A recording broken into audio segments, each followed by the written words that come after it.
Hi guys, have we peaked with Porsche 911 GT3? I've been watching all the videos, all the other YouTubers talking about the Dot 2.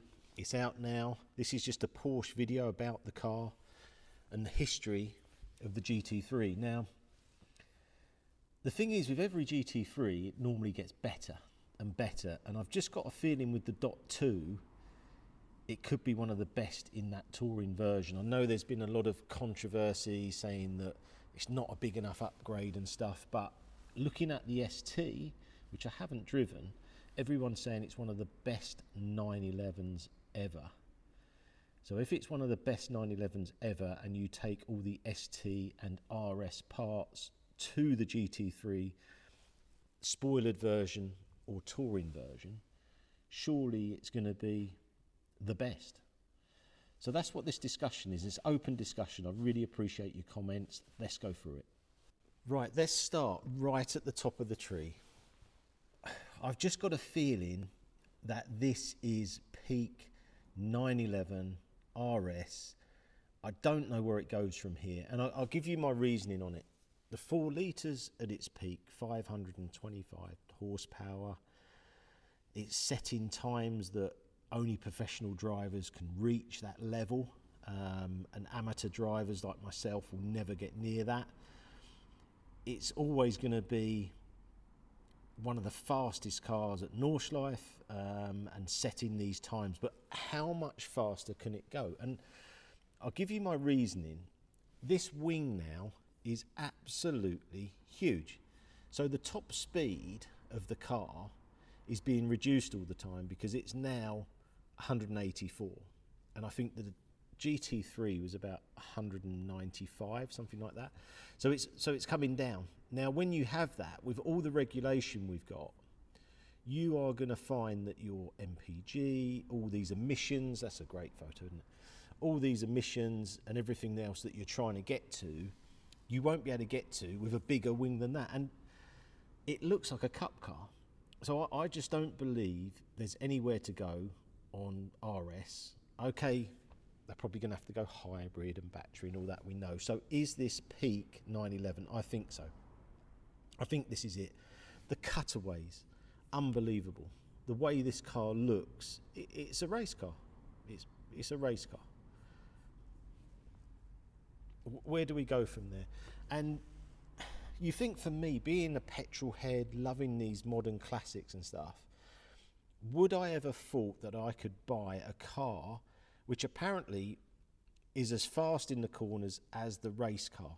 Now, back in time, it was easier to do that because when I had the Subarus, Colin McRae was driving a car. I know it's not the same car as but it looked the same.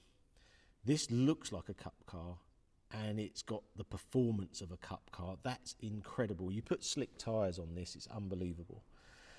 So I think this has peaked. I don't know what you guys think. So I bought one, and it'll be coming over to the channel soon because I thought, I'm coming in. Prices have dropped down to a level that I think is sensible, and I don't think they're going to drop a huge amount more. So I've got one. I've also got the 991.2 GT3 RS Weissach car, which I really like, and I bought that because I thought these were too higher priced, and by waiting and being patient as I can be, they have come down. So the next thing's going to be, the 992 as a shape is quite a big car now. So I'm thinking, well, where do you go from here? You could make the car bigger to make it faster. You can't really add more aero because you're going to make it less efficient with MPG and all these emission criteria. So I think the new car, the 992.2, has been rushed out because of emissions, but it's still going to be a fantastic car. And everyone in the internet is going, oh, but it's not much more. It's not much more than what it was. We'll find a few more clips here, but we can't find that these cars are not getting as better and better, but that's because we're at the end of it. We're at that point where we can't get them much better. So where do you go? So like, okay, it's going to have back seats, it's going to have slightly different gearing, but they're getting to the law of diminishing returns now. Now, the other thing we had is price increases, and they're quite big price increases from where they were, but obviously everything's gone up and the companies want to make more money. We're up to 157,300. I remember in 2016 I bought my GT3 RS, and that was about 156 fully spec'd. So that's where the normal GT3 is in the last 8 years.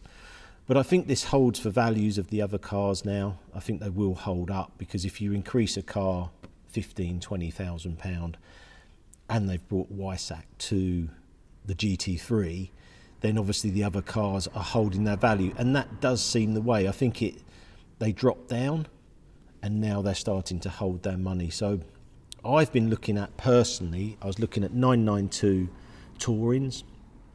I like the look of them, I've driven them, they're a good car. I think I'd be quite interested in a .2, because I think they do that lovely green now. I know they've done a green before, but a green with that beige. I'm really getting into Porsches, you can tell at the moment. I've actually got someone who wants a CTR 997, and I love the 997 we've got, but I'm really getting into Porsche at the moment. And I think, could the .2 be the one? Could it be the one that is like the last one, like, you know, we thought was going to be the 911R? It could be. But again, I'm going to ask you guys, what do you think? You know, you like the content I do on Porsches and GT3. So for me now, we've got the 991.2 RS WISAC car. That's the highest spec WISAC car. Then we've got a 992.1 GT3 RS WISAC car, but you'll see that that'll be coming to the channel soon, and we can sit it in here and really go round both cars, the 991 and the 992, really look at them. And then, do I go for a Touring as well? Do I, you know, put that in, or do I stick with these older ones, you know, tuning these 997s? And I drove the 997 the other day, and I thought, what a great car for not a huge amount of money. And am I missing anything? I would say no on the RS, unless you go on the track, obviously. But I'd still like to see a Touring version, take that out on the road and see what it's like compared to 992, because it's built as a road car, whereas the RSs are built as track cars.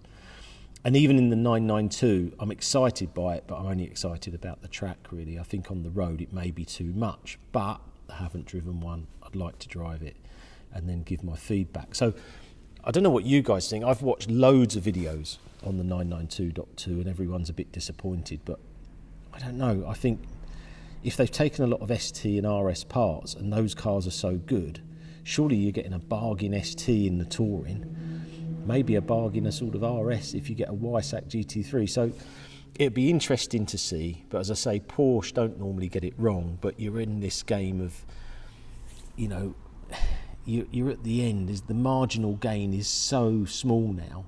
You sort of are talking about a digital dial or different bits, you know, because the cars are so good, and we're in an era where we're having the best of the best times. If you can get in these cars now, I never had cars as good as this in my time. I never had the performance of a race car, but then we need more racetracks to use them. But yeah, happy to have your comments on this. I'm going to keep this going. I'm going to do more videos. When the 992 comes over, we'll have a look at that too. So please like, share, subscribe. Hope you enjoy these videos, and more coming soon.